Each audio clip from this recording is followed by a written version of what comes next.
அனைவருக்கும் வணக்கம். என் பெயர் தான்சிகா. நான் யுகேஜி படித்து வருகிறேன். இப்ப நான் திருக்குறள் சொல்ல போகிறேன்.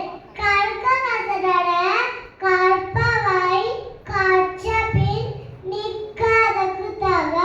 பொருள்: தவறுகள் இல்லாமல் எது சரி என்பதை மட்டும் தெரிந்து கொள்ள வேண்டும்.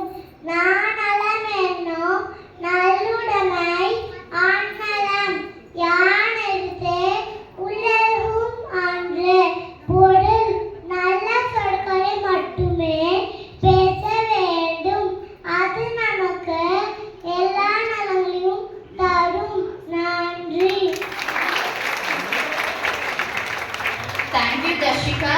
Rudran S. The stage is yours.